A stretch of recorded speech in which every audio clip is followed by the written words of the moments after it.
अस्सलामु अलैकुम रहमतुल्लाह।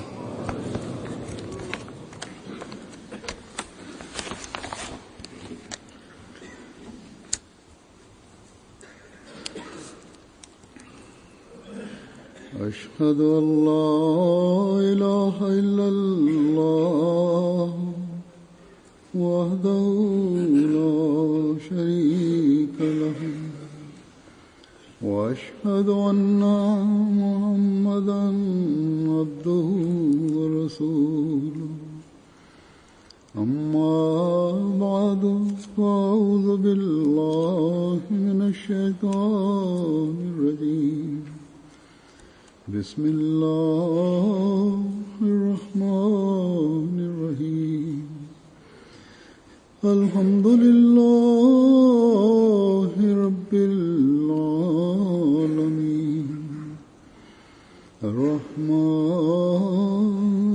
रहीम मालिकि यौमिद्दीन इय्याका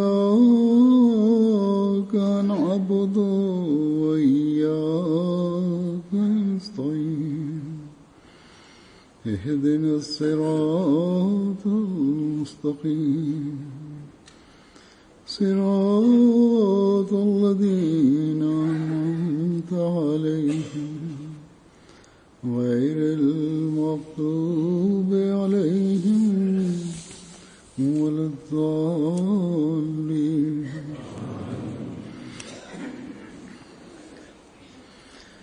इस वक्त मैं हिन वक़्त मां हज़रत मुस्लिह मऊद रज़ियल्लाहु ताला अन्हु जा बयान फरमायल कुझु वाक़िया जेके हज़रत मसीह मऊद अलैहिस्सलातु वस्सलाम ऐं संदन असहाबनि जे बारे में आहिनि बयानु कंदुसि। तज़किरे में 9 फ़रवरी 1908 वारी तारीख़ हेठि हिकिड़ो इल्हाम लिखियलु आहे, जंहिं ॾींहुं जा 8 इल्हाम आहिनि। हिकिड़ो इल्हाम ही आहे ला तक़्तुलू ज़ैनब, त ज़ैनब खे क़त्ल न कयो। इन जी वाक़ियाती वज़ाहत किन हालात जे मुताबिक़ हिकिड़े हंधि हज़रत मुस्लिह मऊद रज़ियल्लाहु ताला अन्हु हिन तरह बयानु फरमाई आहे त 1908 जी शुरूआत में हाफ़िज़ अहमदुल्ला ख़ान साहिब मरहूम जी 2 छोकिरियुनि जी शादी जी तजवीज़ थी, जन मां वॾीअ जो नालो ज़ैनब ऐं नंढी जो नालो कुलसूम हो। ज़ैनब जे बारे में ॿियनि बि किन माण्हुनि जी ख़्वाहिश हुई, जीअं त हज़रत मसीह मऊद अलैहिस्सलातु वस्सलाम उन जी शादी हिकिड़ो उन्हनि जो रिश्तो हिकिड़े शेख अब्दुर्रहमान मिस्री लाइ बि आयल हुयो। हज़रत मसीह मऊद अलैहिस्सलातु वस्सलाम उन्हनि जी शादी मिस्री साहब सां नापसंद कई त ज़ैनब जी शादी इन सां न थिए, पर आदत जे मुताबिक़ जहिड़ी तरह ज़ोर न ॾियण जी आदत हुई, वधीक ज़ोर न ॾिनऊं। हुज़ूर जी हीअ आदत न हुई त पाण तमामु घणो ज़ोर ॾियनि, पाण ज़ोर न ॾिनऊं। उन्हनि ॾींहनि में हज़रत मसीह मऊद अलैहिस्सलातु वस्सलाम खे ही इल्हाम थियो त ला तक़्तुलू ज़ैनब, त ज़ैनब खे हलाक न कयो। हाफ़िज़ अहमदुल्ला साहिब मरहूम ॿिए शख़्स खे कंहिं न कंहिं सबबु नापसंद कयो ऐं हीउ सोचियईं त हिन इल्हाम जो मतिलबु हीउ आहे त हज़रत मसीह मऊद अलैहिस्सलातु वस्सलाम जो मशवरो ग़लति आहे, उते शादी न कई वञे पर मिस्री साहब सां शादी कई वञे, ऐं सोचियईं त हज़रत मसीह मऊद अलैहिस्सलातु वस्सलाम जी राय खे इल्हाम रद्द करे छॾियो आहे। मतिलबु त हीउ जेको इल्हाम हुयो ला तक़्तुलू ज़ैनब, इन जो मतिलबु हीउ हुयो त जेका सलाह हज़रत मसीह मऊद अलैहिस्सलातु वस्सलाम जी आहे उहा अल्लाह खे पसंदि न आई, पर ॿियो रिश्तो जेको उन जे ख़िलाफ़ हुयो उहो पसंदि आयो। बहरहाल उन्हनि पंहिंजी उन धीउ जी शादी मिस्री साहब सां करे छॾी।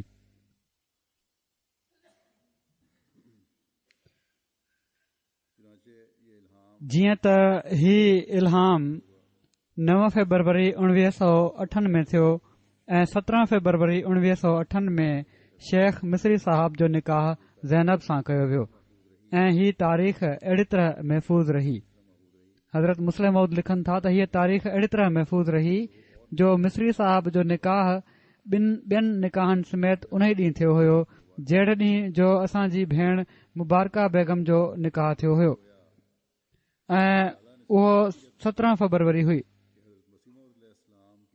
ॼण त अल्लाह ताला साफ़ चई छॾियो हुयो त हज़रत मसीह मऊद अलैहिस्सलाम जी ॻाल्हि मञी वठो ऐं मिस्री साहब सां निकाह न कयो, न त ही निकाह उन खे मुनाफ़िक़ बणाइण जो नतीजो पैदा कंदो या हलाकत जो नतीजो पैदा करे छॾींदो या क़तल करण वारी ॻाल्हि थी वेंदी। पर हज़रत मसीह मऊद अलैहिस्सलाम त शायदि इन ज़ैनब जे बारे में इन खे सम्झो ई न ऐं छोकिरी जे पीउ उबतो नतीजो कढियो। हालांकि ख़ुदा ताला जी मंशा इन इल्हाम मां हीअ हुई त इन शख़्स मां हिकड़ो वॾो भारी फितनो पैदा थियण वारो आहे, छो त बाद में मिस्री साहब मां फितनो पैदा थियो। उन सां ज़ैनब जी शादी न कयो ऐं हज़रत मसीह मऊद अलैहिस्सलाम जी ॻाल्हि मञी वठो।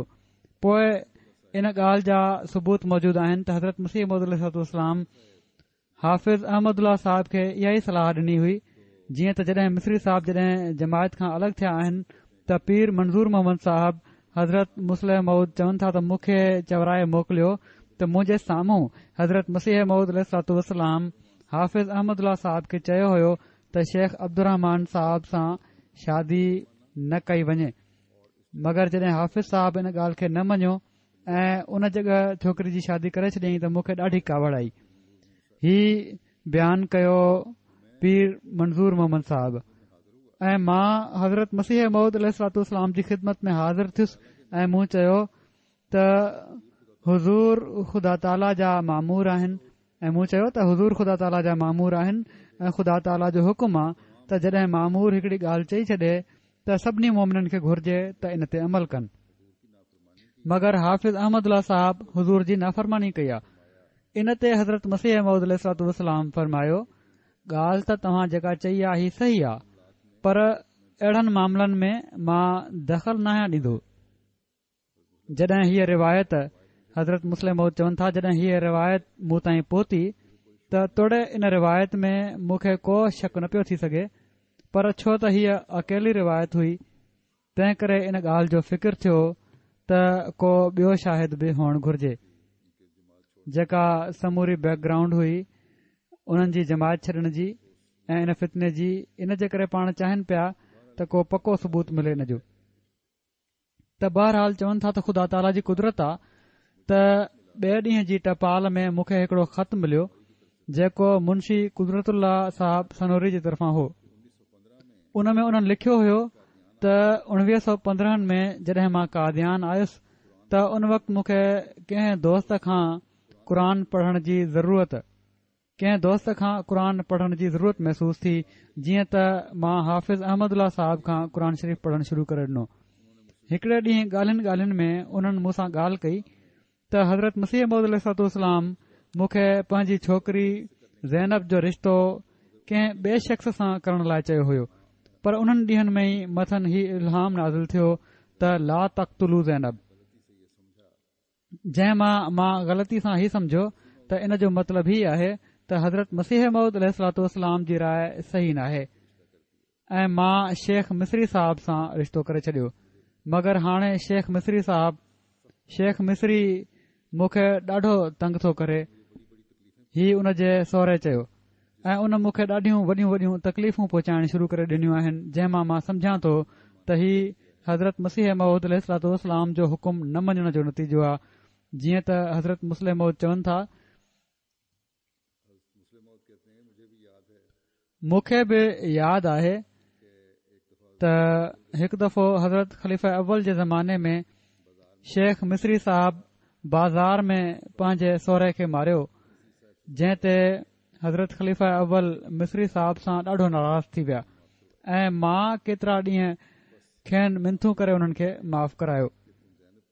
सो इन इल्हाम जी हीअ माना हुई त तूं ज़ैनब जी शेख मिस्री सां शादी न कर, न त उन जो ईमान बि बर्बाद थी वेंदो, जीअं त वाक़िअनि साबित करे छॾियो त इन शादी सां उन जो ईमान बि ज़ाया थी वियो।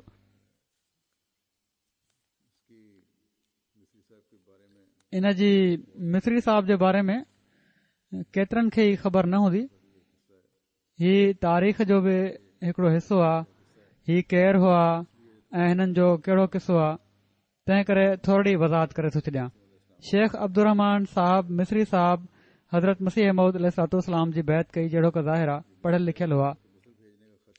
पोइ ही मिस्र विया ऐं उन्हनि खे मिस्र मोकिलण जो ख़र्च बि हज़रत मुस्लिह मऊद रज़ियल्लाहु तआला अन्हु ऐं चौधरी नसरुल्लाह ख़ान साहब ॾिनो, जेको हिननि जे लाइ मिस्र वञणु, जिथे हिननि जे लाइ ॿियनि फ़ाइदनि जो सबबु बणियो, मिस्र वञण जे करे शेख मिस्री चवराइण जो बि ज़रियो बणियो। इन जे करे उन्हनि खे शेख मिस्री चयो वेंदो हुयो। बहरहाल हिकिड़े वक़्त में ही वक़्तु अहिड़ो आयो, जहिड़ो का मूं ॻाल्हि कई पहिरियां बि, त हज़रत मुस्लिह मऊद रज़ियल्लाहु ताला अन्हो सां हिननि इख़्तिलाफ़ कयो ऐं इख़्तिलाफ़ जे करे संदन ख़िलाफ़ घणो कुझु चवण लॻा। जमायत में फितने जी सूरत पैदा करण जी कोशिश कयूं, पर अल्लाह ताला जिथे जमायत खे फितने खां महफ़ूज़ रखियो वॾे पैमाने ते, किन दोस्तनि खे इनफ़रादी तौर ते बि हिननि जी हालत जे बारे में रोया में ॿुधायो वियो त हिननि जी हालत कहिड़ी आहे। मिस्री साहब जे जमायत में मक़ाम जो अंदाज़ो इन मां लॻायो त हज़रत मुस्लिह मऊद रज़ियल्लाहु ताला अन्हु पाण बयानु फ़रमायो आहे त हिकिड़े दोस्त अफ्रीका मां मूंखे ख़त लिखियो त मिस्री साहब जे जमायत खां अलॻि थियण ते मूंखे वॾी घबराहट आहे।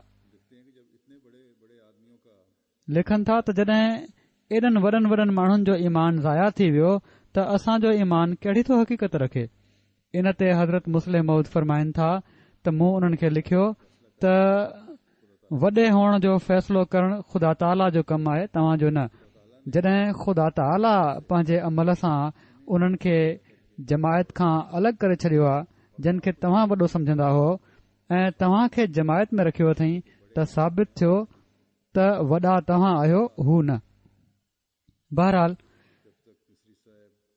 जेसि ताईं मिस्री साहब जमायत में हुआ तमामु अहम समझिया वेंदा हुआ, ऐं अॼु असीं ॾिसूं था त उन्हनि जी का हैसियत कान्हे।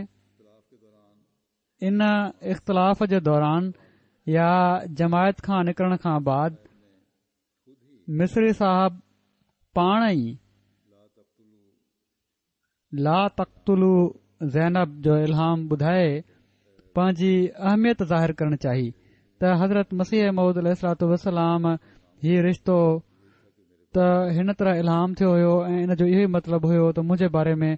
पर जॾहिं इन इल्हाम जी बाक़ी इल्हामनि सां जोड़े हज़रत मुस्लिह मऊद हक़ीक़त खोली ऐं जमायत जे माण्हुनि बि ॿुधाइणु शुरू करे ॾिनो, त पोइ उन्हनि पाण ई चवणु शुरू करे ॾिनो मिस्री साहब त मुंहिंजी घरवारी ज़ैनब खे इन मामले में छो थो पियो गिलियो वञे, त हीउ सबबु आहे हिन इल्हाम जी वज़ाहत करण जो जेको हज़रत मुस्लिह मऊद रज़ियल्लाहु ताला अन्हु फरमायो आहे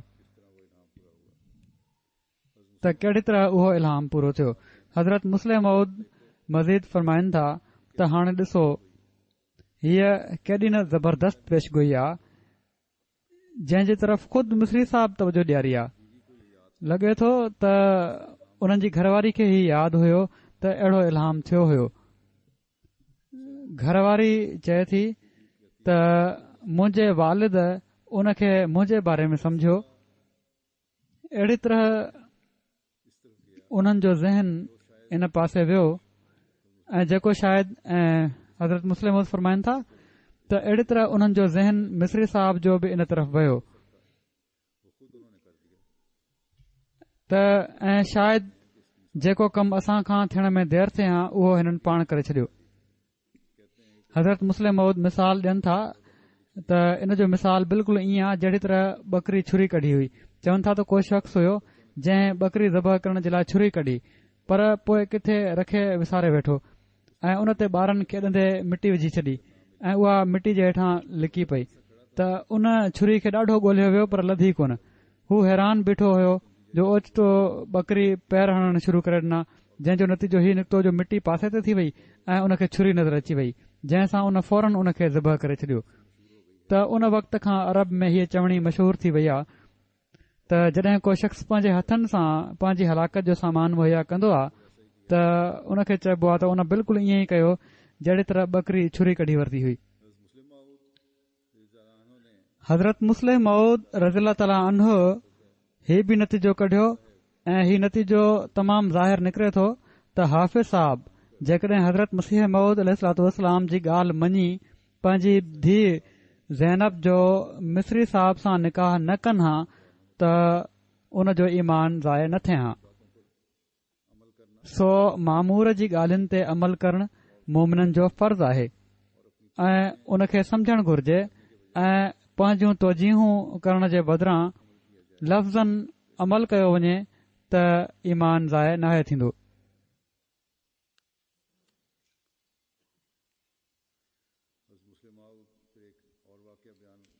हज़रत मुस्लिम मऊद वरी हिकड़ो ॿियो वाक़ियो बयानु फ़रमाईंदे फ़रमाइनि था त मौलवी मोहम्मद अहसन साहब जी तबियत अहिड़ी हुई जो हिकु दफ़ो तमामु जल्दबाज़ी हुई उन्हनि जी तबियत में। हिकु दफ़ो हज़रत मसीह मऊद अलैहिस्सलातु वस्सलाम बसरावा ॾांहुं सैर जे लाइ विया त पाण फ़रमायाऊं सैर जे दौरान त ख़ुदा ताला जे कलाम में ऐं बान्हे जे कलाम में वॾो फ़र्क़ु हूंदो आहे। पाण अलैहिस्सलाम पंहिंजो हिकड़ो इल्हाम ॿुधायो ऐं फ़रमायाऊं ॾिसी वठो हीउ बि हिकड़ो इल्हाम आहे ऐं इन जी भेट में हरीरी जो बि कलाम मौजूदु आहे। हीउ हिकड़ो ॾाढो लिखण वारो हो। मौलवी मोहम्मद अहसन साहब ॻाल्हि जो आख़िरी हिसो गौर सां न ॿुधो ऐं इल्हाम जे बारे में सोचे वरितई त हीउ हरीरी जो कलाम आहे। हीउ चवण लॻा बिल्कुलु लॻव आहे, पर जॾहिं हज़रत मसीह मऊद अलैहिस्सलातु वस्सलाम फ़रमायो त हीउ त ख़ुदा ताला जो इल्हाम आहे त मौलवी साहब फौरन चवण लॻा सुभान अल्लाह, केॾो न भलो कलाम आहे। सो इन ई ॻाल्हि जे बारे में कंहिं बि ॻाल्हि जे बारे में राय क़ाइम करणी हुजे त जल्दबाज़ी खां कमु न वठणु घुर्जे। पोइ इन ॻाल्हि जो ज़िक्र फ़रमाईंदे त हज़रत मसीह मऊद अलैहिस्सलातु वस्सलाम खे अॼु दुनिया जी कुंड कुड़छ में ऐं हर मुल्क में ॼातो सुञातो वञे थो। हिकड़ो वाक़ियो बयानु फ़रमाइनि था त हिकड़ो सिख मूं वटि आयो ऐं चवण लॻो त तव्हां जा वॾा चाचा मिर्ज़ा ग़ुलाम कादिर साहिब त ॾाढो मशहूर हुआ ऐं हिकड़े वॾे उहिदे ते फ़ाइज़ हुआ, पर मिर्ज़ा ग़ुलाम अहमद साहब गैर मारूफ़ हुआ, उन्हनि खे को न सुञाणींदो हुयो। उहो सिख चवण लॻो त मुंहिंजा वालिद हिकु दफ़ो मिर्ज़ा ग़ुलाम मुर्तज़ा साहब वटि विया, हज़रत मसीह मऊद अलैहिस्सलातु वस्सलाम जे वालिद साहब वटि, ऐं चवण लॻा ॿुधो आहे तव्हांजो हिकड़ो ॿियो पुटु बि आहे, उहो काथे आहे? उन्हनि चयो उहो त सॼो ॾींहुं मस्जिद में पियो हूंदो आहे ऐं क़ुर पढ़ंदो रहंदो आहे, मूंखे उन जो ॾाढो फ़िक्र आहे। हू खाईंदो किथां? तूं उन वटि वञ ऐं उन खे चओ त दुनिया जो बि को फ़िक्र कर। मां चाहियां थो त हू का नौकरी करे वठे, पर जॾहिं मां उन जे लाइ कंहिं नौकरी जो इंतज़ाम कंदो आहियां हू इनकार करे छॾींदो आहे। जीअं त मुंहिंजा वालिद विया, सिख जा वालिद, उन जा वालिद ऐं वॾे मिर्ज़ा साहब जी ॻाल्हि उन्हनि खे पहुचायाऊं।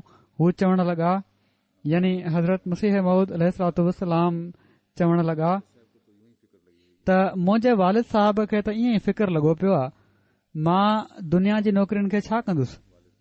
तव्हां उन्हनि वटि वञो, मुंहिंजे वालिद साहब वटि, ऐं चवनि त मां जंहिंजो नौकर थियणो हुउमि थी वियो आहियां, मूंखे माण्हुनि जी नौकरियुनि जी ज़रूरत नाहे।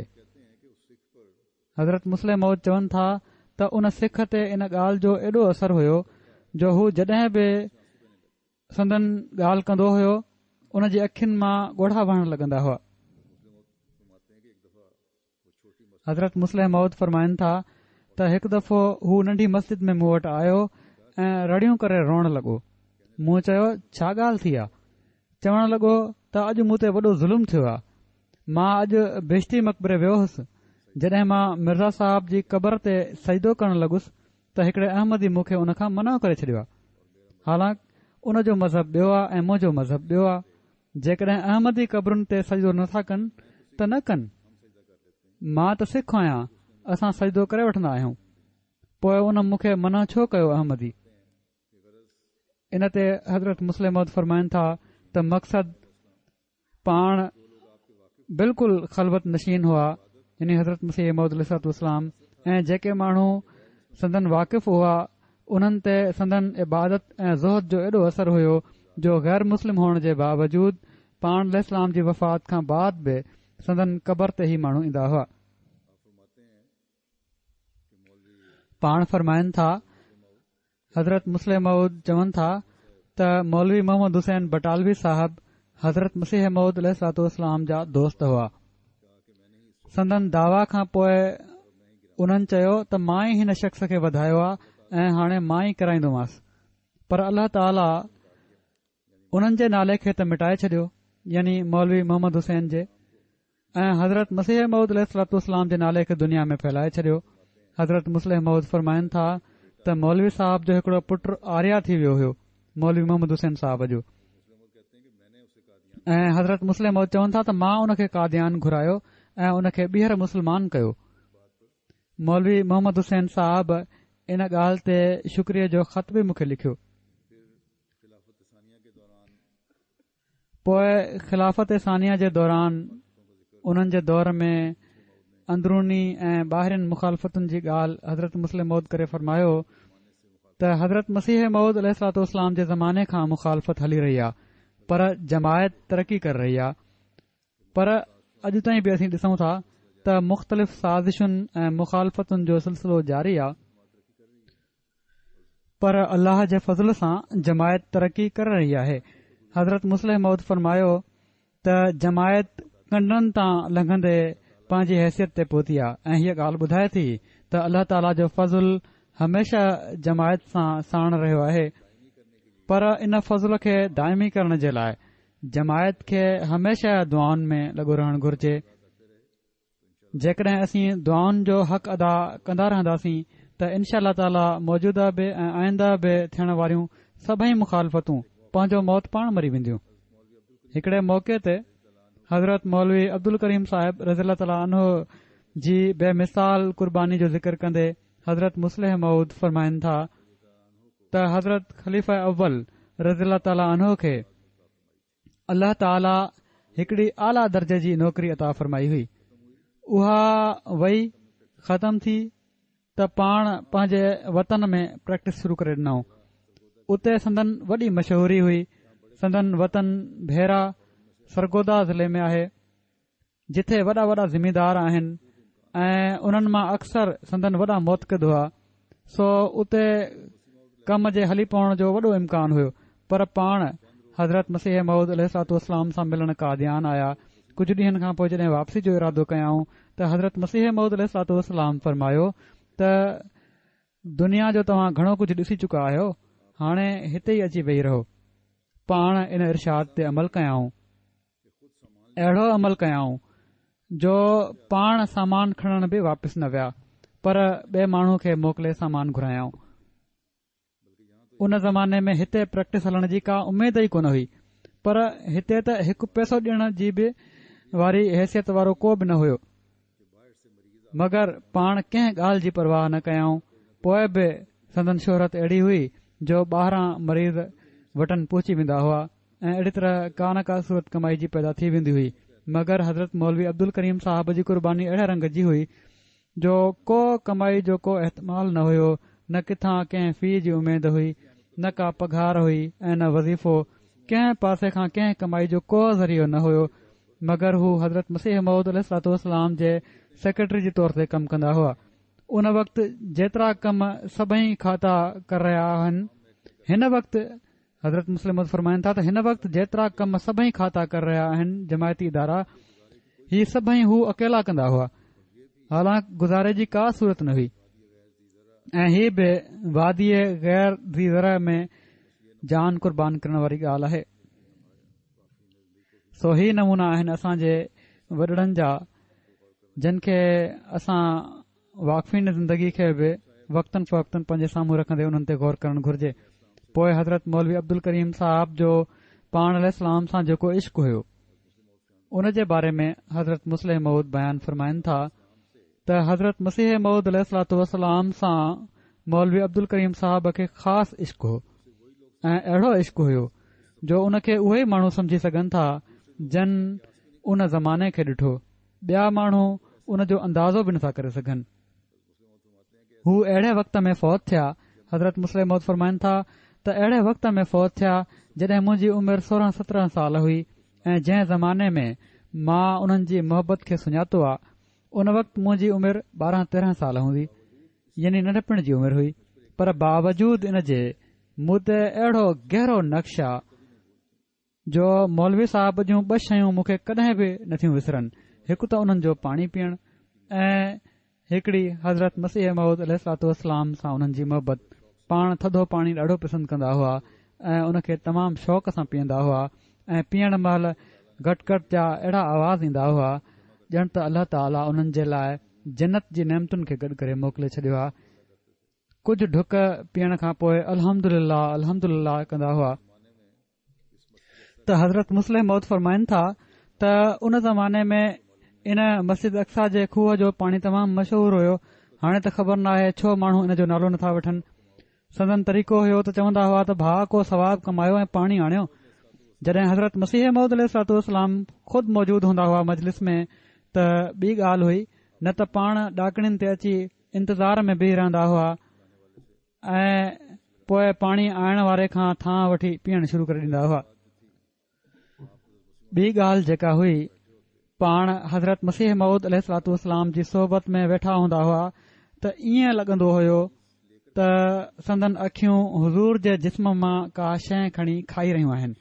उन वक़्तु ॼण त संदन चेहरे ते सुरहाई ऐं शुगुफ़्तगी जो हिकड़ो बाग़ लहरियूं हणी रहियो हूंदो हुयो ऐं संदन चेहरे जो ज़रो ज़रो ख़ुशी जी लहर उछले रहियो हूंदो हुयो। जहिड़ी तरह मुर्की मुर्की पाण हज़रत मसीह मऊद अलैहिस्सलाम जूं ॻाल्हियूं ॿुधंदा हुआ ऐं जहिड़ी तरह पासा मटाए मटाए वाह वाह कंदा हुआ, उहो ॾिसण जोॻो नज़ारो हूंदो हुयो। ऐं जेकॾहिं इन जो थोरो रंग मां कंहिं ॿिए में ॾिठो त उहे हाफ़िज़ रोशन अली साहिब मरहूम हुआ। मक़सद मौलवी अब्दुल करीम साहिब मरहूम खे हज़रत मसीह मऊद अलैहिस्सलाम सां ख़ासि इश्क़ हुयो ऐं हज़रत मसीह मऊद अलैहिस्सलाम खे बि साणनि ओड़ी मोहबत हुई। हज़रत मसीह मऊद अलैहिस्सलाम जो तरीक़ो हूंदो हुयो त सिजलत जी निमाज़ खां पोइ हमेशह वेही ॻाल्हियूं कंदा हुआ। पर मौलवी साहब जी वफ़ात खां पोइ पाण ईअं करणु छॾे ॾिनऊं। कंहिं अर्ज़ु कयो त हुज़ूर हाणे नथा वेहो त फरमायाऊं त मौलवी अब्दुल करीम साहब जी जॻह खे ख़ाली ॾिसी तकलीफ़ थी थिए। हालांकि केरु आहे जेको हज़रत मसीह मऊद अलैहिस्सलाम खां वधीक अल्लाह ताला खे हई ऐं ॿीहर ज़िंदगी ॾियण वारो यकीन कंदो हुजे। सो ही हिकु तरफ़ो इश्क न हुयो। पाण अलैहिस्सलाम खे पंहिंजे असाबनि सां वॾी मोहबत हुई। हिकड़े वाक़े जी ॻाल्हि कंदे हज़रत मुस्लिम मौद फरमाइनि था त मूंखे यादि आहे कादियान में हिकु दफ़ो हिकड़े शख़्स कुझु फज़ूल लफ़्ज़ मौलवी अब्दुल करीम साहिब मरहूम जे बारे में चया। माण्हुनि उन खे कुटणु शुरू करे ॾिनो। उहो शख़्स ज़िदीरो हुयो। माण्हू उन खे मारींदा पिया वञनि, पर उहो इहो ई चवंदो पियो वञे त मां त ईअं ई चवंदुसि। माण्हू वरी उन खे मारणु शुरू करे पिया ॾियनि ऐं हीउ झेड़ो वधी वियो। हज़रत मुस्लिम मौद चवनि था, उन वक़्तु असांजी उमिरि नंढी हुई। असां जे लाइ हिकड़ो रोशो बणिजी वियो। हू मार खाईंदो पियो वञे ऐं चवंदो पियो वञे त मां त ईअं ई चवंदुसि। माण्हू हुन खे मारनि पिया एसि ताईं जो हू हुन खे मारे मारे थकिजी पिया। उन्हनि ॾींहनि में हिकड़ो गैर अहमदी पहलवान हज़रत ख़लीफ़तुल मसीह अव्वल वटि इलाज जे लाइ आयल हुयो।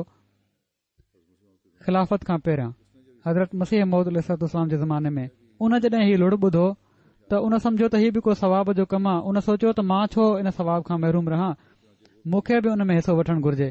जीअं त हू बि वियो ऐं उन शख़्स खे न ॻाल्हि जी ख़बर हुई न छा, उन खे खयईं ऐं भंबोरे वांगुरु घुमाए ज़मीन ते उछलियईंसि। पर हू बि तमामु ज़िदीरो शख़्स हुयो। हू किरी वरी बि इहो ई पियो चए त मां त ईअं ई चवंदुसि। त हज़रत मुस्लिम मौद चवनि था त असां जे लाइ हिकड़ो रोशो बणिजी वियो। हज़रत मसीह मऊद अलैहिस्सलाम खे जॾहिं ख़बर पई त पाण ॾाढो नाराज़ थिया ऐं फरमायाऊं, छा असांजी इहा ई तालीम आहे? ॾिसो, पाण फरमायाऊं, ॾिसो माण्हू असां खे गारियूं ॾियनि था, पर असां खे इन सां कहिड़ो थो फ़र्क़ु पए। जेकॾहिं हिन कुझु फज़ूल लफ़्ज़ मौलवी अब्दुल करीम साहिब जे बारे में इस्तेमालु करे बि छॾिया त छा थी वियो। हज़रत मुस्लिम मौद वरी फरमाइनि था त ॿियो असां जे नाने मीर नासिर नवाब साहब जॾहिं ही ॾिठो त पाण उते विया ऐं माण्हुनि खे चयाऊं त ही कहिड़ी फज़ूल ॻाल्हि कयो पिया था तव्हां छो हिन शख़्स खे मारण लॻी पिया आहियो। मगर पाण अञा ही नसीहत करे ई रहिया हुआ माण्हुनि खे त उन शख़्स वरी साॻा ई लफ़्ज़ वरजाए छॾिया मौलवी अब्दुल करीम साहब जे बारे में, त इन ते मीर साहब पाण बि उन खे 2-3 थप्पू हणी कढियूं। त हज़रत मुस्लिम मौद फरमाइनि था त अक्सर करे अहिड़े क़िस्म जा बि इंसान कम करे वठंदो आहे जेके फज़ूल हूंदा आहिनि। दरअसल रओ हलण जी देर हूंदी आहे। जॾहिं रओ हली पवे त माण्हू पाण मुराद उन जी तरफ़ मुतवजह थी वेंदा आहिनि, पर पोइ बि असां खे पंहिंजे जज़्बात ते कंट्रोल जी आदत हुअणु घुर्जे। वरी हज़रत मसीह मौद अलैहिस्सलातु वस्सलाम जे हिकड़े ॿिए असहाबी हज़रत मुंशी अरूड़े खान साहब जे साणनि इश्क जो ज़िक्र कंदे हज़रत मुस्लिम मौद फरमाइनि था त मुंशी अरूड़े खान साहब खे हज़रत मसीह मौद अलैहिस्सलातु वस्सलाम सां इश्क हुयो। हू कपूरथले में रहंदा हुआ ऐं कपूरथले जी जमायत जे इख़लास जी हज़रत मसीह मौद अलैहिस्सलातु वस्सलाम एतिरे क़दुरु तारीफ़ फरमाईंदा हुआ जो पाण उन्हनि खे हिकड़ी तहरीर बि लिखी ॾेई छॾी हुआऊं, जेका उन्हनि यानी जमायत रखी आहे त हिन जमायत अहिड़ो इख़लास ॾेखारियो आहे जो ही जन्नत में मूंसां गॾु हूंदा। हू हज़रत मसीह मौद अलैहिस्सलातु वस्सलाम खे बार बार दरख़्वास्त कंदा हुआ त हुज़ूर कॾहिं कपूरथले बि अचो। पाण बि वाइदो कयो हुआऊं जॾहिं मौक़ो मिलियो त ईंदासीं। हिकु भेरे वांदकाई मिली त इतलाह ॾियण जो टाइम कोन हो, तंहिं करे पाण बग़ैर इतलाह जे हज़रत मसीह मौद अलैहिस्सलातु वस्सलाम बग़ैर इतलाह जे हली पिया ऐं कपूरथले जी स्टेशन ते जॾहिं अची लथा त हिकड़े शदीद मुखालिफ़ खेनि ॾिठो जेको खेनि सुञाणींदो हुयो। जेतोणीकि हू मुखालिफ़ हुयो पर वॾनि माण्हुनि जो हिकड़ो असर हूंदो आहे। मुंशी अरोड़ा साहब ॿुधाइनि था त असां हिकड़े दुकान ते वेठा ॻाल्हियूं करे रहिया हुआसीं जो हू डोड़ंदो आयो ऐं चवण लॻो त तव्हांजा मिर्ज़ा साहब आया आहिनि। हीउ ॿुधी जुती ऐं पग उते ई पई हुई ऐं मां पहिरियों घाड़े ऐं मथे उघाड़े स्टेशन ॾांहुं भॻुसि, पर पोइ थोरो परे वञी सोचियुमि त हीअ असांजी अहिड़ी क़िस्मत किथे जो हज़रत मसीह मौद अलैहिस्सलातु वस्सलाम असां वटि अचनि। इतलाह ॾियण वारो मुखालिफ़ आहे, उन भोग कयो हूंदो, मज़ाक़ कयो हूंदो। इन ते मां बि उन खे ॻाल्हा ॾियणु शुरू करे ॾिना। मुंशी साहब चवनि था त मां उन शख़्स खे ॻाल्हा ॾियणु शुरू करे ॾिना त तूं कूड़ थो ॻाल्हाईं, मज़ाक़ थो करीं, मगर पोइ सोचियुमि त शायदि अची विया हुजनि, इन लाइ वरी भॻुसि। वरी सोचियुमि त असांजी अहिड़ी क़िस्मत नथी थी सघे ऐं वरी उन खे पाराता ॾियणु लॻुसि। हुन चयो त मूंखे घटि वधि न ॻाल्हाए, मां तोसां गॾु थो हलां। इन ते वरी हली पियासीं। मक़सदु त मां कॾहिं डोड़ां पियो, कॾहिं बीह पियो रहां, इन ई हालत में वञी रहियो हुयुसि जो साम्हूं छा थो ॾिसां त हज़रत मसीह मौद अलैहिस्सलातु वस्सलाम अची रहिया आहिनि। त ही जुनून वारो इश्क आहे ऐं उन्हनि जे माशूक हुअण जो ख़्याल ईंदो हुयो त दिलि चए पई त असां वटि किथे था अची सघनि। हज़रत मसीह मौद अलैहिस्सलातु वस्सलाम जॾहिं फ़ौत थिया आहिनि त कुझु वक़्त खां पोइ मुंशी अरूड़े खान साहब कादियान अची विया हुआ। हिकु दफ़ो पाण मूंखे पैगाम मोकिलियऊं त मां मिलण थो चाहियां। जॾहिं मां उन्हनि सां मिलण जे लाइ ॿाहिरि आयुसि त ॾिठुमि त उन्हनि जे हथ में 2 या 3 अशरफियूं हुयूं जेके उन्हनि हीउ चवंदे मूंखे ॾिनियूं त अम्मा जान खे ॾेई छॾियो। मूंखे हिन वक़्तु यादि कोन्हे त हू छा चवंदा हुआ, पर अम्मा जान या अम्मा जी बहरहाल माउ जे मफ़हूम जो लफ़्ज़ ज़रूरु हुयो। उन खां पोइ उन्हनि रोअण शुरू करे ॾिनो ऐं रड़ियूं करे एॾो ज़ोर सां रोअण लॻा जो उन्हनि जो सॼो जिस्म ॾकी रहियो हुयो। जेतोणीकि मुंहिंजी हीअ सोच हुई त हज़रत मसीह मौद अलैहिस्सलातु वस्सलाम जी यादि उन्हनि खे रुआरे रही आहे, मगर हू कुझु अहिड़े क़िस्म जी बेअख़्तियारी सां रोई रहिया हुआ जो मूं सम्झो त इन में कंहिं ॿी ॻाल्हि जो दख़ल बि आहे। मक़सदु हू देर ताईं को 15-20 मिंट या पर अधु कलाक ताईं रोंदा रहिया। मां पुछंदो रहियुसि त छा ॻाल्हि आहे। हू जवाबु ॾियणु चाहिनि पिया पर रिकत जे करे जवाबु न पिया ॾेई सघनि।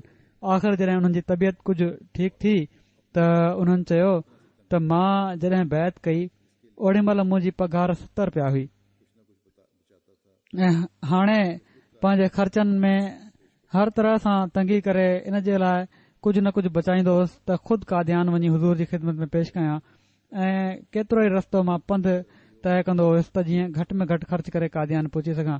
पोइ तरक़ी थी वई ऐं साण इन जे ही हिर्स बि वधंदो वियो ॾियण जो। यानी आख़िर मुंहिंजी दिलि में हीअ ख़्वाहिश पैदा थी त मां हुज़ूर जी ख़िदमत में सोन नज़रानो ॾियां जेको थोरी पघार मां अलावा चंदे जे पेश करणु चाहियां पियो।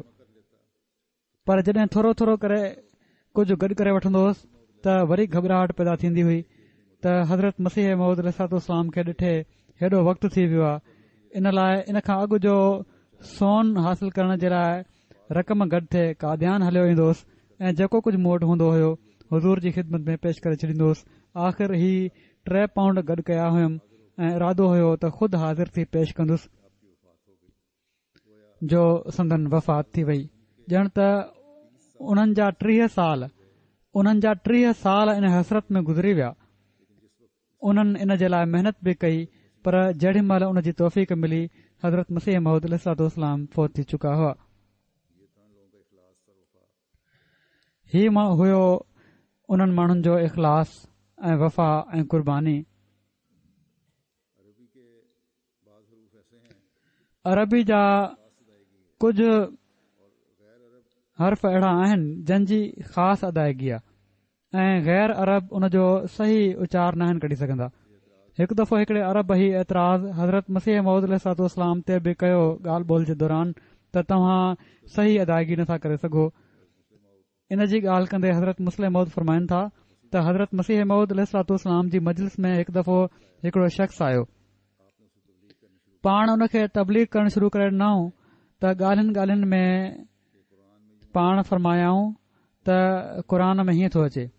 पंजाबी लहजे में छो त काफ़ सही तरह अदा नथो थी सघे ऐं आम तौर ते माण्हू क़ुर चवंदे कारिन वांगुरु काफ़ जो आवाज़ गले मां न कढंदा, पर अहिड़ो आवाज़ हूंदो आहे जेको काफ़ ऐं काफ़ जे विच विच में हूंदो आहे।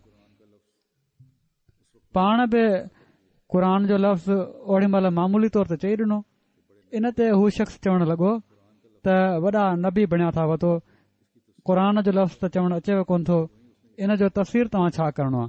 जीअं उन ही फ़िक्रो चयो, उन मजलिस में हज़रत साहिबज़ादा अब्दुल लतीफ़ शहीद साहब बि वेठा हुआ। उन्हनि उन खे थप हणण जे लाइ हथु खयो। हज़रत मसीह मौद अलैहिस्सलाम फौरन उन्हनि जो हथु पकड़े वरितो ऐं ॿिए पासे मौलवी अब्दुल करीम साहिब मरहूम वेठा हुआ, ॿियो हथु उन्हनि पकड़े वरितो। इन खां पोइ हज़रत मसीह मौद अलैहिस्सलाम वरी उन खे तबलीग करणु शुरू करे ॾिनी। पोइ पाण साहिबज़ादा साहिब खे फरमायाऊं हज़रत मसीह मौद अलैहिस्सलाम त हिननि माण्हुनि वटि इहो ई हथियार आहे, जेकॾहिं इन्हनि हथियारनि खां बि ही कमु न वठनि त ॿुधायो ही ॿियो छा कनि।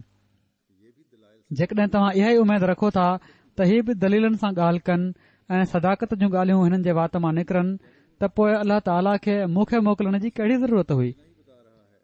उन जो मूंखे मोकिलण ई ॿुधाए पियो थो, यानी अल्लाह ताला जो मूंखे मोकिलण ई ॿुधाए पियो थो त हिननि माण्हुनि वटि सदाकत नाहे बची। इहे ई नीच हथियार हिननि वटि आहिनि ऐं तव्हां चाहियो था, साहिबज़ादा साहिब खे फरमायाऊं त तव्हां चाहियो था त ही इन्हनि हथियारनि खे बि इस्तेमालु न कनि। हिकिड़े हंधि ज़वाज जी अदायगी जो बि ज़िक्र मिले थो ऐं हीउ बि हज़रत मुस्लिम मऊद रज़ी अल्लाह बयानु फरमायो आहे। ॿिए हंधि ब्याज थी सघे थो त हिकिड़े ई मौक़े ते काफ़ ऐं ज़ाद ॿिन्ही जी अदायगी जे बारे में उन चयो हुजे, छो त तक़रीबन हवाला हिकु क़िस्म जा ई आहिनि ॿिन्ही जॻहियुनि ते। हज़रत मुस्लिम मऊद ख़ुदि लिखियो आहे ज़वाज जे वाक़े खे बयानु कंदे हवाले सां त अरब ख़ुदि चवंदा आहिनि त ज़ाद असां वांगुरु को बि अदा नथो करे सघे ही लफ़्ज़, त पोइ एतिराज़ छा जो जॾहिं ख़बर आहे ॿियो को नथो करे सघे। त हज़रत मुस्लिम मऊद फरमाइनि था त सभिनी खां वेझो वधीक वेझो ज़ाद खे पंजाबियुनि में पाण फरमायूं मुंहिंजो ख़्याल आहे मां अदा करे सघां थो, पर मुंहिंजो उचार बि सही नाहे हूंदो। त मां हीअ वज़ाहत इन लाइ करे छॾी आहे ॿिन्ही शयुनि जी त काफ़ ऐं ज़ाद ॿिन्ही जा वाक़िया अचनि था ऐं ज़वाद आम तौर ते वधीक जमायत में शायदि ॼातो वञे थो। इन लाइ माण्हू पोइ मूंखे लिखण बि शुरू करे ॾींदा त ही काफ़ जो वाक़ियो न हुयो, ज़ाद जो वाक़ियो हुयो। इन लाइ वज़ाहत करे छॾी आहे, छो त खाम खां पोइ टपाल वधी वेंदी ऐं टपाल जी टीम जेका पहिरियां ई परेशान रहंदी आहे त तमामु घणो वधी वई आहे।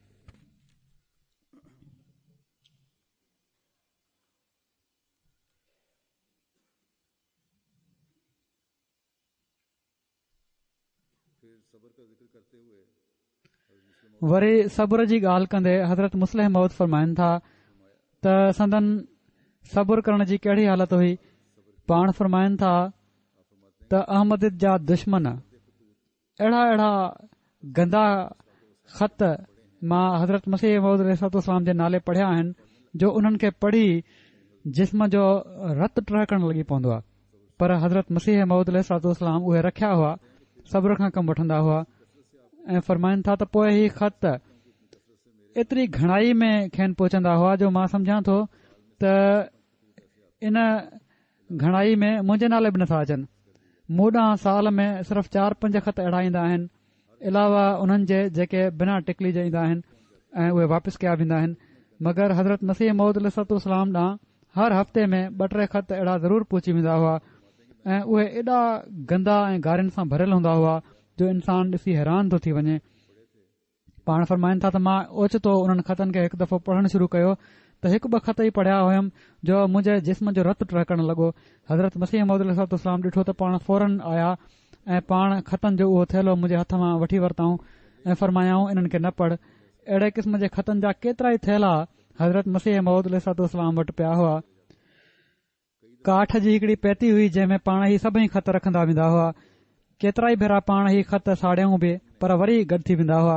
हज़रत मसीह मौद अलैहिस्सलाम इन्हनि थैलनि जे बारे में पंहिंजे किताबनि में लिखियो आहे त मूं वटि दुश्मननि जी गारियुनि जा केतिरा ई थैला पिया आहिनि। पोइ सिर्फ़ उन्हनि में गारियूं न हूंदियूं हुयूं पर वाक़ियात जे तौर ते कूड़नि इल्ज़ामनि ऐं नाजाइज़ तालुकात जी ॻाल्हि हूंदी हुई।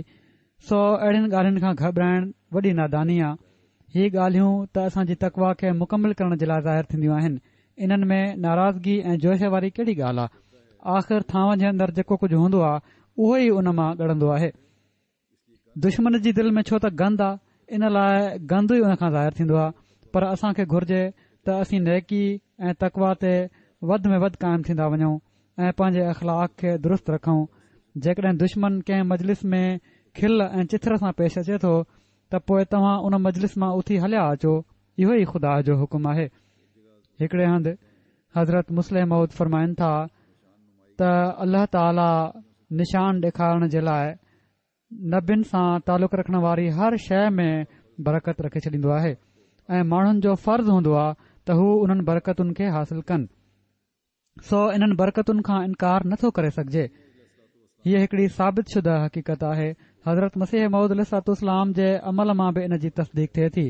अख़बार बदर में बि छापियल मौजूद आहे ऐं मूंखे बि चङी तरह यादि आहे त हज़रत मसीह मौद अलैहिस्सलाम हिकु दफ़ो दिल्ली विया त पाण मुख़्तलिफ़ औलिया जी क़बरुनि ते दुआ करण जे लाइ विया, जीअं त ख़्वाजा बाक़ी बिल्ला साहिब, हज़रत कुतुब साहिब, ख़्वाजा निज़ामुद्दीन साहिब औलिया, शाह वलीउल्लाह साहिब, हज़रत ख़्वाजा मीर दर्द साहिब ऐं नसीरुद्दीन साहिब चिराग जी क़बरुनि ते बि पाण दुआ फरमायाऊं। उन वक़्तु पाण जेको कुझु फरमायाऊं त जेसि ताईं मूंखे यादि आहे तोड़े डायरी ओड़ी तरह छापियल कान्हे। ही आहे त दिल्ली वारनि जूं दिलियूं मुर्दा थी चुकियूं आहिनि। असां चाहियोसीं त उन्हनि वफ़ात याफ़्ता औलिया जी क़बरुनि ते वञी उन्हनि जे लाइ, उन्हनि जी औलादुनि जे लाइ ऐं ख़ुदि दिल्ली वारनि जे लाइ दुआ घुरूं त जीअं उन्हनि जे रूहनि में जोश पैदा थिए ऐं हू बि उन्हनि माण्हुनि जी हिदायत जे लाइ दुआऊं कनि। डायरी में सिर्फ़ एतिरे क़दुरु छपियल आहे त हज़रत मसीह मौद अलैहिस्सलाम फरमायो आहे त असां क़बरुनि ते उन्हनि जे लाइ बि दुआ कई ऐं पंहिंजे लाइ बि दुआ कई ऐं किन मामलनि जे लाइ बि दुआ कई। हाणे ॾिसो, हज़रत मसीह मौद अलैहिस्सलाम ख़ाली उन्हनि माण्हुनि जे लाइ दुआ न कई जो माण्हू हीउ समझंदा आहिनि त क़बर ते वञी सिर्फ़ मरण वारे जे लाइ दुआ करणी घुर्जे। उन जो इन डायरी मां रद्द थिए थो, छो त हज़रत मसीह मौद अलैहिस्सलाम फरमाइनि था त असां उन्हनि जे लाइ बि दुआ कई ऐं पंहिंजे लाइ बि दुआ कईसीं त अल्लाह ताला असां खे पंहिंजे मक़सदनि में कामयाब फरमाए ऐं ॿियनि केतिरनि ई मामलनि जे लाइ बि। ही हज़रत मसीह मौद अलैहिस्सलाम जी डायरी आहे जेका बदर में छापियल मौजूद आहे। अहिड़ी तरह हज़रत मसीह मौद अलैहिस्सलाम तज़किरतु शहादतैन में तहरीर फरमाइनि था त मुंहिंजो इरादो हुयो त गुरदासपुर हिकड़े केस ते वञण खां अॻु हिन किताब खे मुकमिल करे वठां, तज़किरतु शहादतैन खे, ऐं उन खे पाण सां गॾु खणी वञा। मगर मूंखे बुकी में शदीद सूर पइजी वियो ऐं मूं सम्झो त हीउ कमु न थी सघंदो।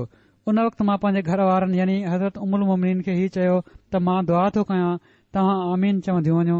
जीअं त उन वक़्तु मां साहिबज़ादा मौलवी अब्दुल लतीफ़ साहिब शहीद जे रूह खे साम्हूं रखी दुआ घुरी त ऐ ख़ुदा हिन शख़्स तुंहिंजे लाइ कुर्बानी कई आहे ऐं मां उन जी इज़त जे लाइ ही किताब लिखणु चाहियां थो। तूं पंहिंजे फज़ल सां मूंखे सिहत अता फ़रमाए जीअं त पाण फ़रमाइनि था, कसम आहे मूंखे उन ज़ात जो जंहिं जे हथ में मुंहिंजो साह आहे त अञा सुबुह जा 6 न वॻा हुआ जो मां बिल्कुलु सिहतमंद थी वियुसि ऐं उन ई ॾींहुं अध जे लॻभॻि किताब लिखी वरितुमि। हाणे ॾिसी वठो, हज़रत मसीह मौद अलैहिस्सलाम हिकड़े केस ते वञी रहिया हुआ। पाण चाहिनि पिया त इन खां अॻु किताब मुकमिल थी वञे, मगर पाण सख़्त बीमार थी पिया। इन ते पाण हज़रत शहीद मरहूम जे रूह खे, जेके संदन खादमनि मां हिकड़ा खादिम हुआ, पंहिंजे साम्हूं रखी दुआ घुरी त ऐ ख़ुदा उन जी ख़िदमत ऐं कुर्बानी खे ॾिसंदे मां ही किताब लिखणु चाहियो हुयो। तूं मूंखे पंहिंजे फज़ल सां सिहत अता फ़रमाए। ऐं पोइ ख़ुदा संदन इन दुआ खे क़बूल फ़रमायो। जीअं त पाण इन वाक़े जी हेडिंग ई रखियाऊं त हिकड़ी जदीद करामत मौलवी अब्दुल लतीफ़ साहिब मरहूम जी सालिहन ऐं मुतकिन जे तरीक़े मां साबित आहे त रसूल करीम सल्लल्लाहु अलैहि वसल्लम ख़ुद इन रंग में केतिरा ई भेरा दुआ फ़रमाई। जेका शइ मनो आहे उहा ही आहे त मुर्दे जे बारे में ही सोचियो वञे त हू असां खे का शइ ॾींदो। इहो मामिलो बिल्कुलु नाजाइज़ आहे ऐं इस्लाम उन खे हराम थो करार ॾे। बाक़ी रहियो उन जो ही हिसो त अहिड़ियुनि जॻहुनि ते वञण सां रिकत पैदा थींदी आहे या ही हिसो त इंसान उन्हनि वाइदनि खे यादि ॾियाराए जेके अल्लाह ताला पंहिंजे नबी सां कया हुजनि, दुआ करे त खुदाया हाणे असां जे वजूद में तूं इन्हनि वाइदनि खे पूरो फ़रमाए। हाणे असां जे वजूद में तूं इन्हनि वाइदनि खे पूरो फ़रमाए। ही न सिर्फ़ नाजाइज़ नाहे पर हिकड़ी रूहानी हक़ीक़त आहे ऐं मोमिन जो फ़र्ज़ आहे त हू बरकत जी अहिड़ियुनि जॻहुनि मां फ़ाइदो वठे। मसलन जॾहिं असीं हज़रत मसीह मौद अलैहिस्सलाम जी क़बर ते दुआ जे लाइ वञूं त असीं अल्लाह ताला खे मुखातिब कंदे ही चई था सघूं त ऐ ख़ुदा ही उहो शख़्स आहे जंहिंसां तुंहिंजो ही वाइदो हुयो त मां हिन जे ज़रिए इस्लाम खे ज़िंदा कंदुसि। तुंहिंजो वाइदो हुयो त मां हिन जो नालो दुनिया जे किनारनि ताईं पहुचाईंदुसि। सो तूं इन खे पूरो फ़रमाए। अल्लाह ताला असां खे बि तौफ़ीक़ अता फ़रमाए त असीं अल्लाह ताला जे इन वाइदे जो हिसो बणजंदे पाण अलैहिस्सलाम जे मिशन जी तकमील में पंहिंजूं ज़िम्मेवारियूं अदा करण वारा थियूं ऐं इस्लाम जी असली शिकिल ऐं ग़लबे खे दुनिया खे ॾेखारण वारा बि थियूं ऐं ॾिसण वारा बि थियूं। निमाज़ खां पोइ हिकड़ो जनाज़ो ग़ाइब पढ़ंदुसि जो जेको कादियान जे मौलवी मोहम्मद यूसुफ साहब दरवेश मरहूम जो आहे। 22 जुलाई 2015 में 94 सालनि जी उमिरि में ही फौत थी विया। इन्ना लिल्लाहि व इन्ना इलैहि राजिऊन। पाण पंहिंजे खानदान में अकेला अहमदी हुआ। खेनि वॾो वक़्तु मदरसा अहमदिया में क़ुर शरीफ़ ऐं हदीस पढ़ाइण जो मौक़ो मिलियो। तमामु सादड़ा, मुनकसिरुल मिज़ाज ऐं ज़िम्मेवारी जे अहसास सां ख़िदमत बजाइण वारा मुख़लिस ऐं बावफ़ा इंसान हुआ। संदन तालुक़ ॻोठ मोकल तालके चोनिया ज़िले लाहौर ऐं हाल ज़िले कसूर सां हुयो। पाण नंढपण जी तालीम पंहिंजे ॻोठ में ई हासिल कयऊं। उन खां पोइ 1939 में लाहौर जी हिकड़ी अहले हदीस दरसगाह मां हदीस जा शुरूआती किताब पढ़ण जो मौक़ो मिलियुनि। उते हिननि जी मुलाक़ात हिकड़े अहमदी सां थी जन वटां अहमदियत जो इल्मु थियुनि। बाद में हक़ जी तहक़ीक़ जे लाइ केतिरा ई भेरा कादियान ईंदा रहिया, किताबनि जो मुतालो कंदा रहिया। आख़िर 1944 में हज़रत मुस्लिम मऊद रज़ियल्लाहु ताला अन्हु जे हथ ते बैत करण जी सआदत नसीब थियनि। पोइ दीनी तालीम हासिल करण जे लाइ कादियान अची विया ऐं अप्रैल 1941 में संदन दाख़िला मुबलिगीन जे क्लास में थी। पढ़ाई जे दौरान ई मुल्क जे विरहाङे ऐं कादियान खां हिजरत जो वाक़ियो पेश आयो, पर इन्हनि हर हाल में कादियान में रहण खे तरजीह ॾिनी ऐं दरवेशानी ज़िंदगी अख़्तियार करे वरिताऊं।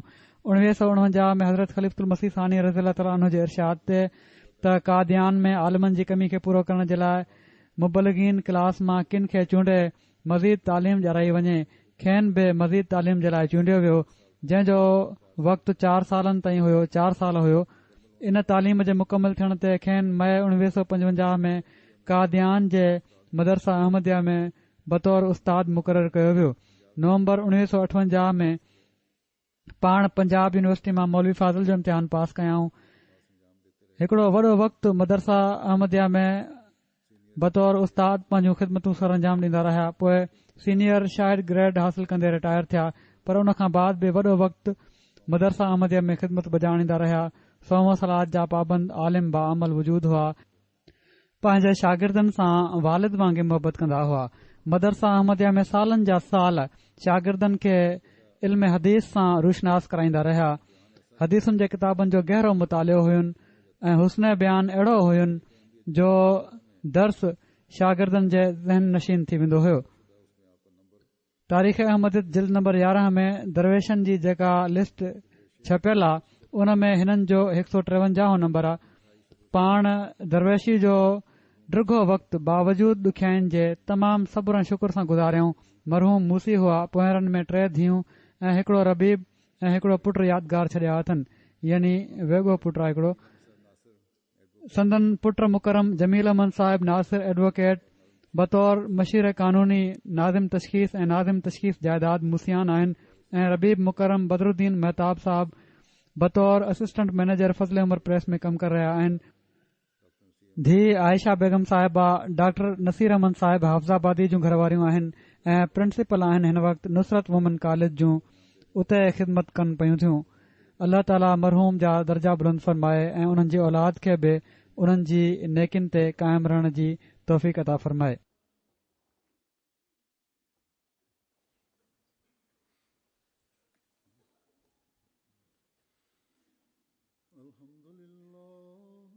الحمد لله نحمده ونستعينه ونستغفره ونؤمن به ونتوكل عليه ونعوذ بالله من شرور أنفسنا ومن سيئات أعمالنا من يهده الله فلا مضل له ومن يضلل فلا هادي له ونشهد أن لا إله إلا الله ونشهد أن محمدا عبده ورسوله عباد الله رحمكم الله إن الله يأمر بالعدل والإحسان